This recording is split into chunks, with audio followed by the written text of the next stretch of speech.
21, a partir do versículo 21.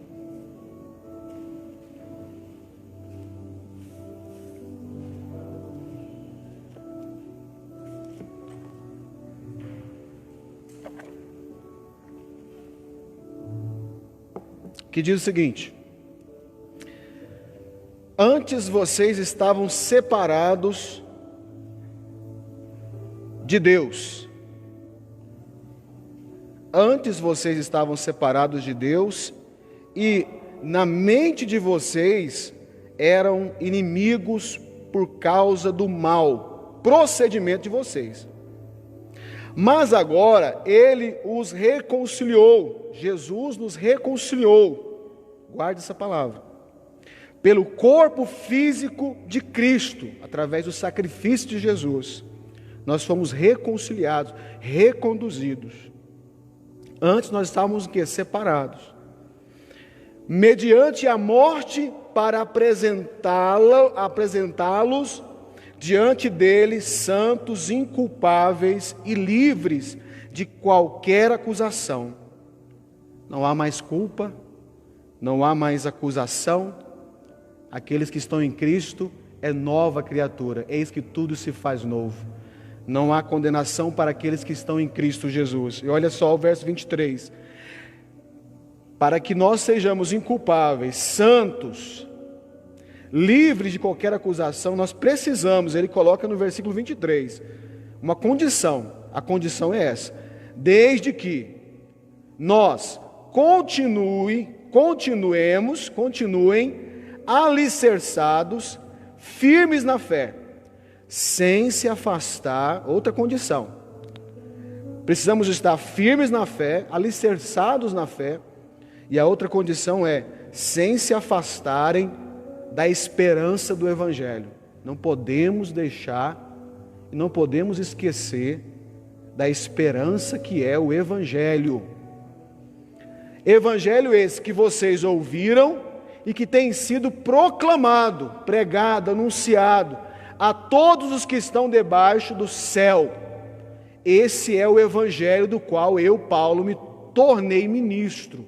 Aí eu posso dizer aqui: Evangelho esse que eu ouvi, que eu anuncio, que eu prego, e qual eu sou ministro. Eu faço parte disso. Então eu quero falar para os irmãos, para que nós venhamos pensar nesse momento e refletir. Nós não podemos esquecer jamais, irmãos, jamais não podemos esquecer de quem nós éramos antes de conhecer ou de ouvir falar de Jesus. A condição que estávamos lá anteriormente, antes de sermos reconduzidos, reconciliados por Cristo. Nós temos que lembrar disso, lembrar a situação que estávamos, lembrar, meus irmãos, a real noção da graça de Cristo, através de Cristo, o que Ele proporcionou para nós depois que nós fomos alcançados pelo Evangelho. Cada um que está aqui na igreja comigo sabe disso. Então nós podemos agora, nesses dias, refletir, pensar um pouco de como nós éramos e a obra que o Evangelho fez em nossas vidas, a transformação que nós recebemos quando Cristo nos libertou, quando Cristo, mediante a sua morte, Ele nos apresentou agora diante do Senhor como santos. Nós somos santos. Éramos condenados, pecadores, condenados à morte, à destruição, mas por meio do sacrifício de Jesus, da supremacia de Cristo, que nós lemos no início do culto, a partir do versículo 15, Paulo fala que ele é a imagem de Deus invisível, o primogênito de toda a criação. Jesus, pois nele foram criadas todas as coisas, nos céus, na terra, as visíveis e as invisíveis, sejam tronos, soberanias, poderes, autoridade, todas as coisas foram criadas por Ele e para Ele, e foi por meio dEle que nós fomos reconduzidos, reconciliados, meus irmãos. Isso nos traz o quê? A lembrança. Nós temos que trazer essa lembrança, porque é o que nos traz esperança, é o que nos traz força e graça, porque Jesus, Ele mudou nossas vidas. Antes nós não tínhamos condições nenhuma, éramos inimigos da cruz de Cristo, inimigos de Deus. excluídos, afastados do Senhor por causa do nosso procedimento de vida do pecado. Ele fala que antes vocês estavam separados de Deus, e na mente de vocês eram inimigos por causa do mau procedimento, nosso mau procedimento, mas Jesus nos trouxe agora uma nova vida. Então, por isso, meus queridos, nós precisamos lembrar e prestar atenção na seguinte condição: Ele, por sua morte, nos tornou santos, inculpáveis e livres, desde que eu e você, meu irmão, continue prosseguindo. Primeiro, ele fala, alicerçados e firmes na fé. Quando nós falamos de alicerce, você vai lembrar sim daquela estrutura que é a base de uma construção. Ela traz o quê? Ela traz segurança, ela traz força, ela traz resistência para toda uma obra. Um prédio, um edifício, qualquer que seja, uma casa, você vai lembrar que dessa estrutura que nós estamos aqui vendo, ela é grande, mas sobre tudo isso aqui tem uma estrutura, tem um alicerce. E quando Paulo ele fala, vocês precisam estar continuamente alicerçados e firmes na fé. Queridos, nós precisamos estar firmes na fé, continuarmos firmes na fé, a fé que nós professamos em Cristo Jesus, o Evangelho que nós enunciamos, pela fé, a salvação, a libertação.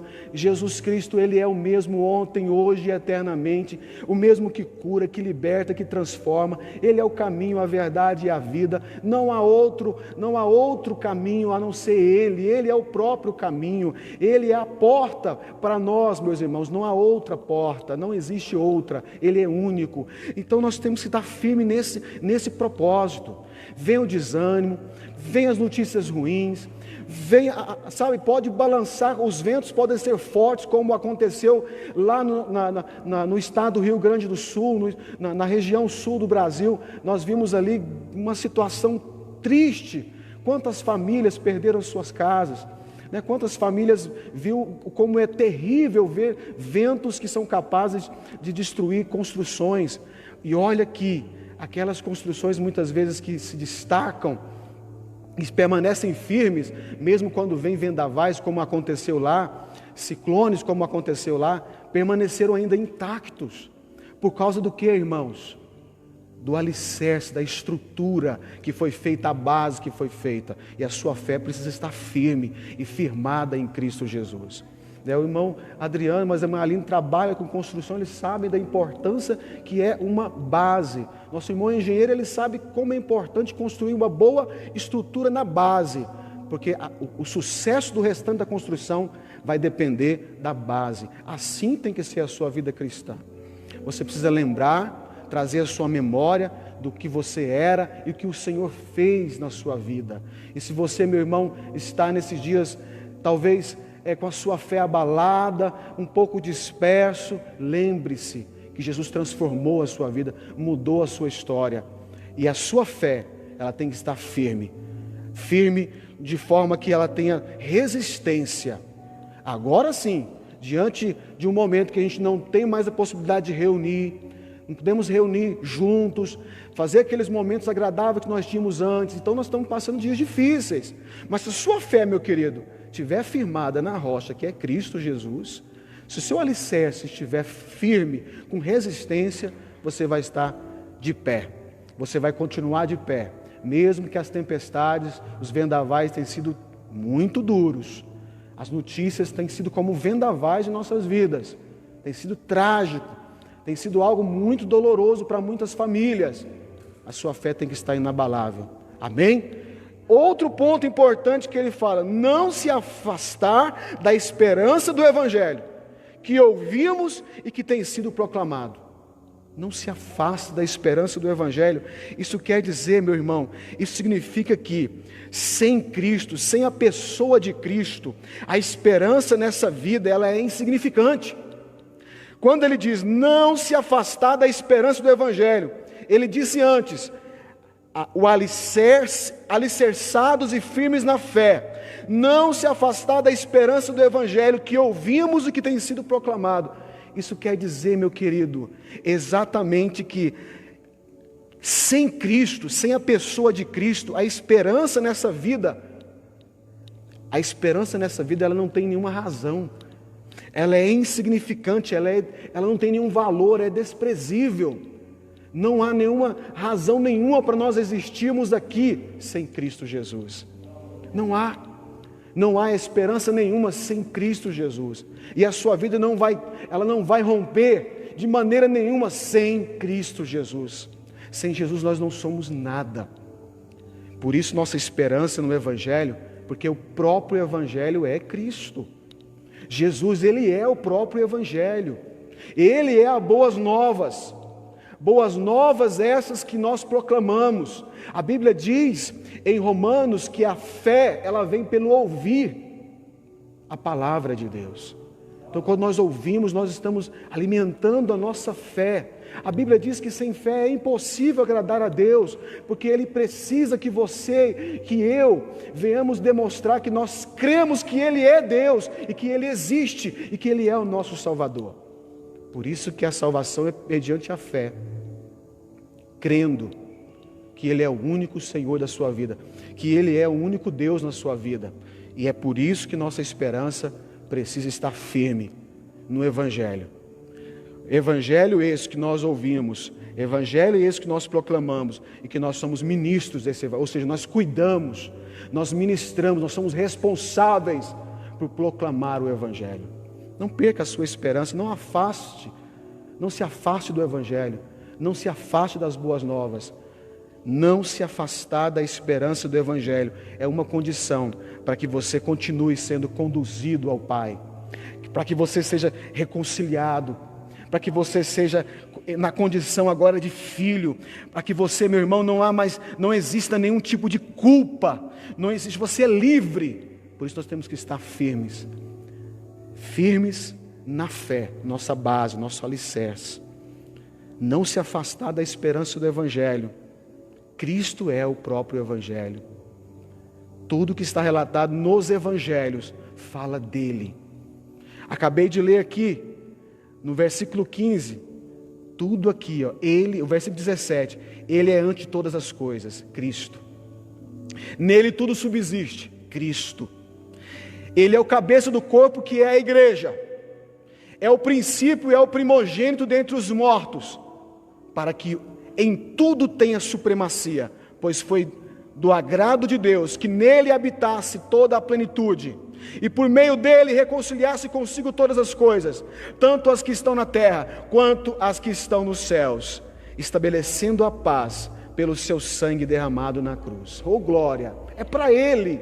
Então não há igreja de Deus, não existe igreja de Deus na face da terra, onde ela estiver espalhada, sem Cristo, sem o Evangelho.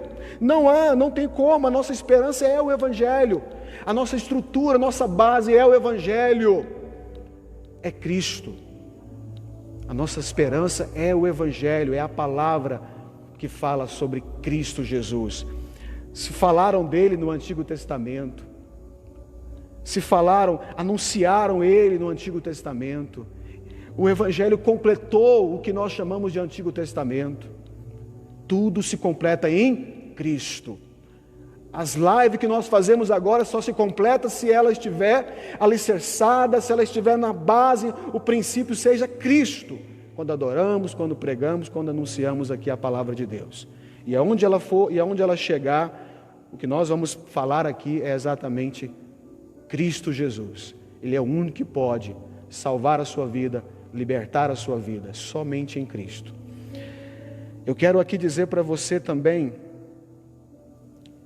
e pontuar aqui para os irmãos, alguns pontos e atitudes, algumas atitudes que nos afastam do Evangelho. Nós aprendemos que alicerçados nós temos que estar na fé, aprendemos que nós temos que estar firmes na esperança do Evangelho, não se afastar do Evangelho. Então eu quero aproveitar e falar para os irmãos sobre o que tem nos afastado do Evangelho. Quais são as atitudes que nos afastam do Evangelho? Muitas dessas atitudes que eu vou falar aqui, eu vou continuar falando no estudo bíblico que eu vou estar disponibilizando para os irmãos nas nossas redes sociais. Depois que você vai estar recebendo aí, você vai poder ver o estudo. Não dá tempo da gente falar tudo aqui, mas eu vou falar 2, apenas 2. Olha, dessas 2 atitudes aqui, eu acho que elas são uma das que mais afastam as pessoas do Evangelho. Mais afasta as pessoas. Quando eu falo Evangelho, eu falo da igreja, da comunhão com Deus. Quando eu falo Evangelho, eu falo a pessoa que se desvia dos caminhos do Senhor, e que muitas vezes está na igreja, mas se desviou dos caminhos do Senhor, mesmo dentro da igreja, se afastou do Evangelho, se afastou do Senhor. E uma delas eu quero falar para vocês, vocês conhecem. A primeira delas que eu listei aqui é a preguiça. Se tem algo que te afasta do Evangelho, te afasta de Deus, é a tal chamada preguiça. Ela te impede de agir, irmãos, ela te trava. A preguiça, ela te trava, ela te impede de você ter ação. E o nosso Deus é um Deus de ação. O nosso Deus é um Deus de ação, Ele tudo fez através da ação. Desde a criação, Ele haja luz, é ação. Tudo Ele fez através da ação e convocou os discípulos que estavam trabalhando. A Bíblia fala sobre isso. Lá em Provérbios 6, 9, a Bíblia fala sobre essa danada chamada preguiça, que todo mundo tem, ela bate na porta mesmo, e ela vai de encontro ao nosso corpo físico, e leva o desânimo, e leva a pessoa a deixar de, às vezes até de agir para a sua própria vida, desenvolver até a sua vida pessoal, imagina espiritual. E olha só o que diz em Provérbios 6, 9, é um texto muito conhecido nosso, é um texto muito conhecido que nós já falamos muito, recitamos muito. Até quando você vai ficar deitado preguiçoso? Quando se levantará do seu sono? Tirando uma soneca, cochilando um pouco, cruzando um pouco os braços para descansar? A sua pobreza o surpreenderá como um assaltante, e a sua necessidade lhe sobrevirá como um homem armado. Então, até mesmo, irmãos, a preguiça ela é capaz de te travar, destruir a sua vida, te atrapalhar, até na sua vida, no seu desenvolvimento pessoal, financeiro e assim, seu trabalho, imagine espiritualmente.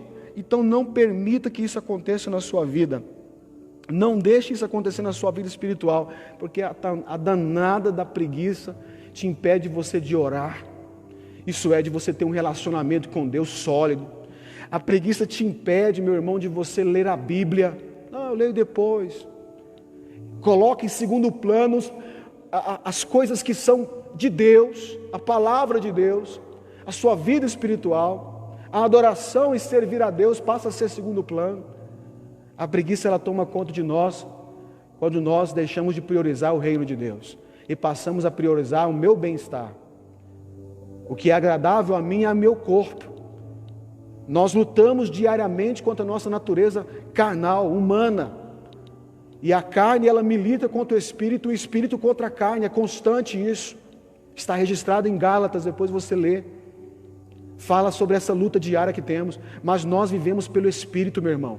E não andamos segundo os prazeres dessa carne. Ela quer o descanso. Ela quer o cruzar os braços, o soninho, descansar bem, dormir bem, o lazer, muito lazer, satisfação, ela quer isso. Mas quando você começa a viver no Espírito, ela começa a ser esmagada, ela começa a sofrer, ela começa a ser esbofeteada, e aí você começa a dar fruto do Espírito, e não dá mais lugar à carne e às obras que ela traz consigo, obras essas que só vai levar você à destruição. Então a preguiça é uma das coisas que eu listei como primeiro. Ela impede você de ter um relacionamento com Deus, de orar com qualidade. Eu não estou dizendo para você orar 2 horas, 1h30, falar, não, amanhã eu vou orar 2 horas, e talvez você até ore 2 horas, mas depois você vai passar um mês inteiro que você vai estar cansado, você não vai criar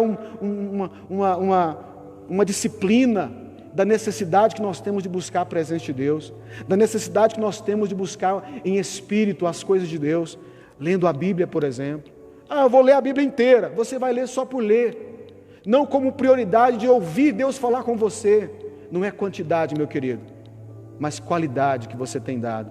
Deus conhece a intenção dos nossos corações. Então o Senhor sabe quando nós estamos fazendo algo para simplesmente ter como uma conta que você faz e diz assim, não, eu li tudo, eu sei ela de capa a capa. Não adianta. Você precisa ter um relacionamento com Deus. Você precisa ouvir Deus falar com você. Você precisa ter momentos com Deus. Você precisa ter momentos para ouvir o Espírito Santo falar com você.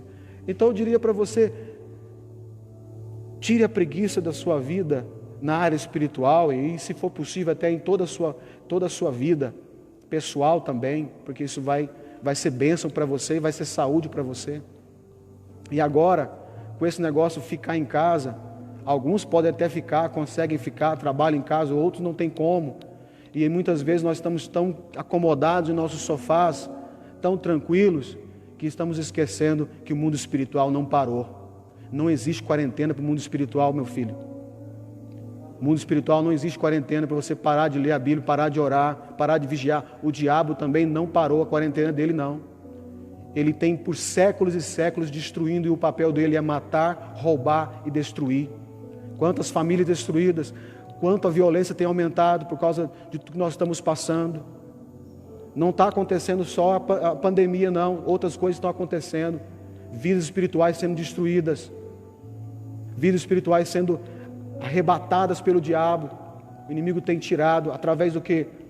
Da preguiça, do comodismo, porque é o segundo aqui. O segundo aqui é o comodismo. Junto com ele vem o egoísmo. Os dois andam lado a lado.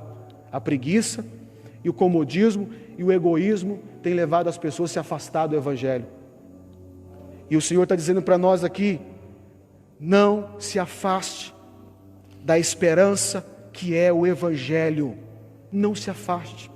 E uma das coisas que nos afasta é isso, é a preguiça, é o comodismo, é o egoísmo. Pastor, mas por que o egoísmo? Querido, é porque as pessoas às vezes elas agem como se o mundo girasse em torno delas, como se todas as coisas fossem só para elas. O egoísmo é uma coisa que é do ser humano mesmo, é uma coisa atrelada ao orgulho, atrelada àquela questão de tudo é para mim, tudo é para o meu benefício, tudo é o meu desejo. As redes sociais ensinam isso, e nós estamos vivendo uma época em que o que conta agora, as igrejas, falando das igrejas, nós como igrejas, nós não estamos mais preocupados com o hall de membros, quantos membros tem na igreja. Agora se voltou o foco para quantas pessoas estão assistindo as minhas lives, ou voltou-se o foco para quantas pessoas são inscritos no meu canal, ou fazem parte das minhas redes sociais, quantos comentários eu tenho, quantas curtidas eu tenho. Isso não é prioridade para nós. Prioridade para nós sempre vai ser o Evangelho, a palavra da salvação. Cristo Jesus vai ser sempre nossa prioridade.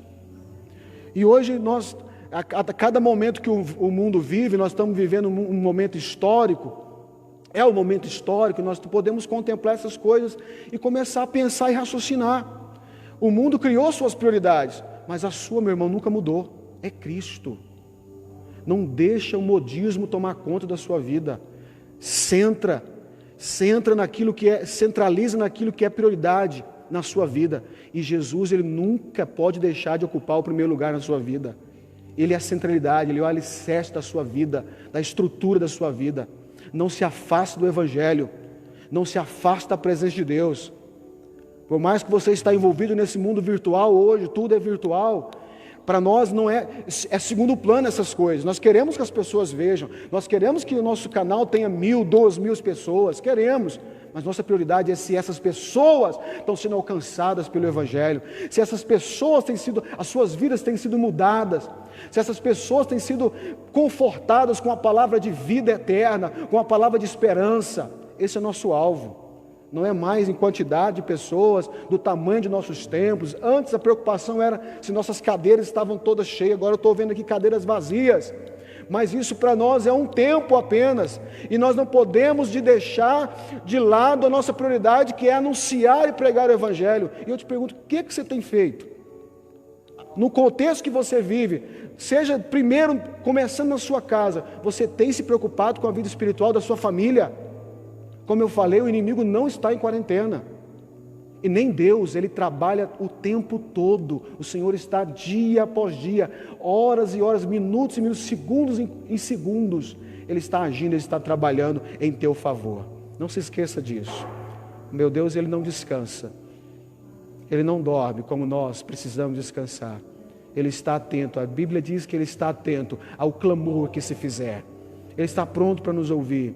Então é algo para nós pensarmos, porque a questão do egoísmo, ela vai de encontro principalmente do nosso sentimento de querer para nós aquilo que é bom para mim e nem se preocupa com o próximo. E é algo que Jesus nos deu o maior exemplo. Ele nos ensinou isso na prática. Ele se entregou, Ele veio para servir. E o egoísmo, meu amado, é algo que nós praticamos às vezes inconsciente, nós nem percebemos. Nós achamos que tudo é para nosso próprio benefício, que o mundo todo tem que girar em torno de nós mesmos e para nós mesmos. E Jesus ensinou o contrário. Ele nos ensinou a nós olharmos para o nosso próximo, amar o nosso próximo. E se for possível até morrer por ele. Ele nos ensinou isso. Não dar a vida, mas renunciar o que nós queremos para nós e pensarmos no outro, se colocar no lugar do outro. Jesus nos ensinou isso. E só vamos conseguir fazer isso, irmãos, quando nós amarmos a Ele. Quando nós amamos a Deus, nós vamos aprender a amar o nosso próximo. E aí o egoísmo vai sair de cena. Não haverá egoísmo, porque nós vamos lembrar um do outro. Vamos lembrar do nosso próximo. O comodismo é o comportamento de quem é egoísta, estando sua satisfação acima de tudo e de todos. O comodista, ele evita assumir responsabilidades, ou de quem se afasta de dificuldades. Não quero isso, não. É o famoso, vamos deixar tudo na mão de Deus. E Ele deixa literalmente. Vocês estão rindo? Nós temos essa mania, porque somos comodistas, né? Não, está na mão de Deus.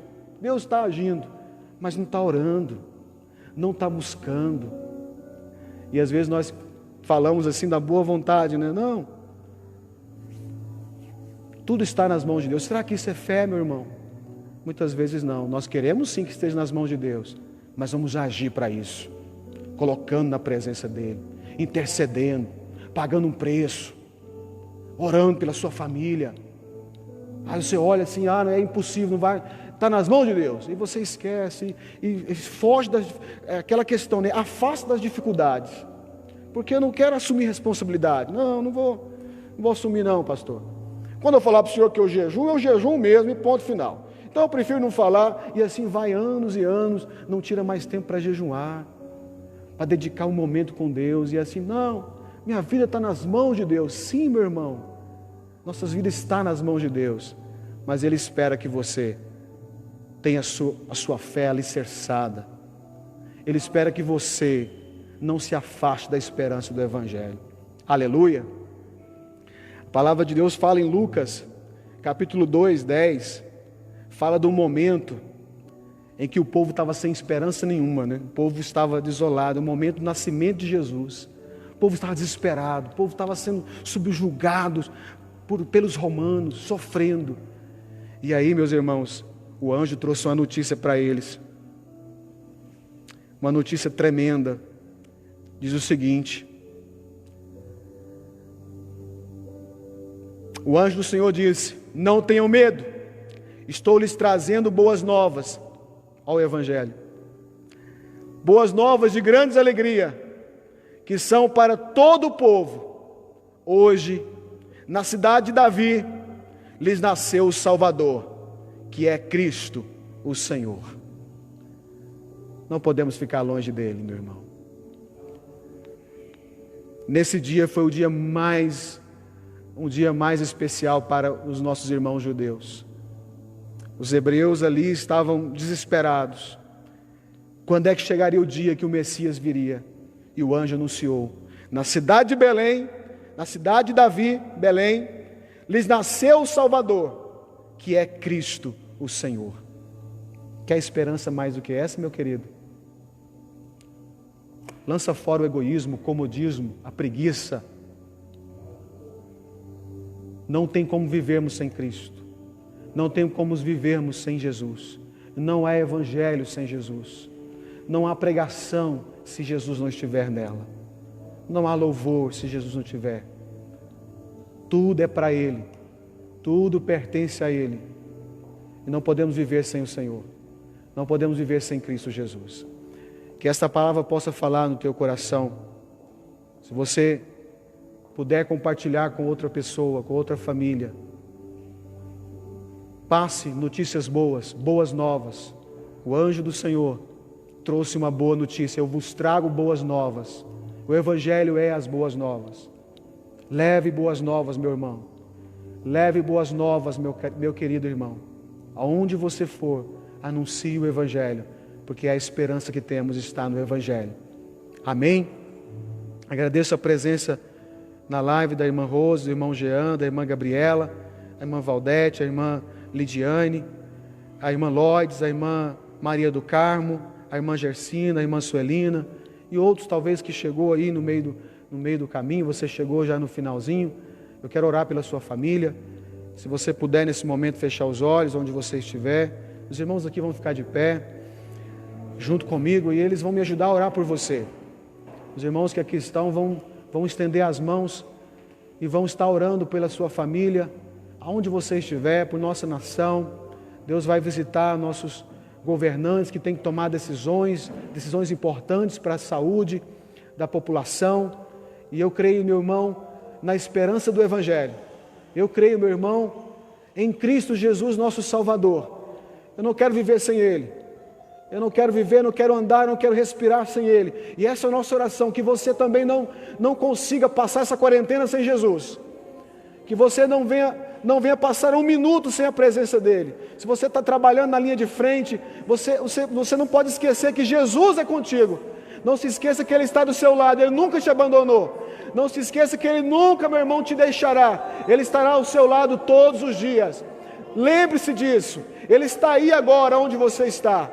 Estamos no momento de reflexão, de pensarmos o quanto Ele mudou nossas vidas e o quanto Ele tem mudado, o quanto Ele tem transformado a nossa história, e Ele ainda tem algo a fazer na sua vida. Ele tem grandes coisas para realizar na sua família, e eu creio nisso em nome de Jesus e oro em o nome do Pai, do Filho e do Espírito Santo.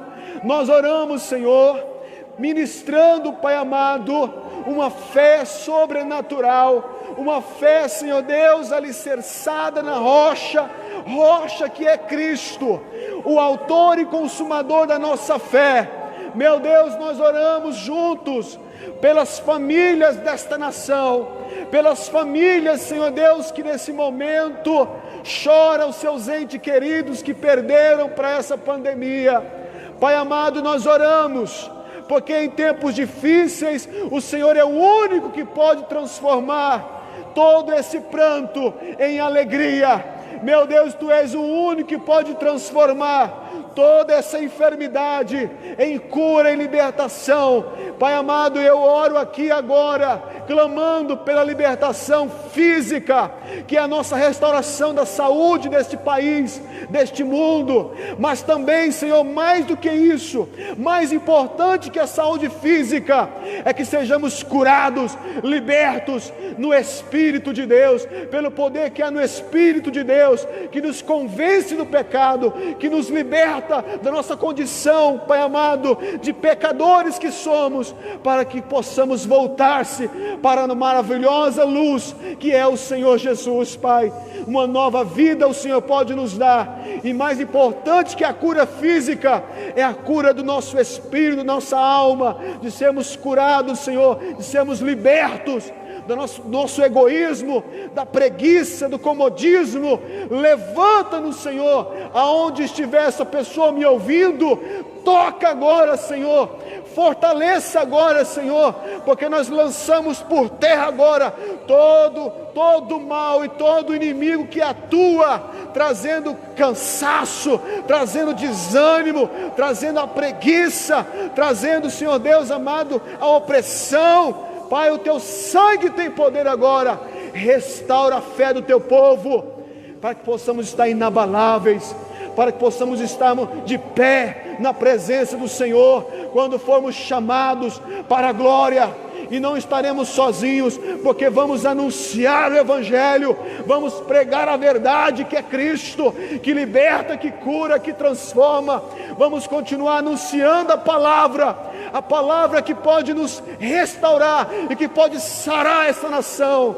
Só o Senhor é poderoso, Pai, para poder mudar as nossas vidas, mudar a nossa história, mudar essa família, transformar essa família, esse casal, Senhor, os filhos desse casal. Pai amado, visita cada lar agora, coloca teus anjos, ó Pai amado, no lar, nos nossos corações a sua palavra, palavra que nos liberta, palavra que nos cura, que nos ensina a andar na sua presença.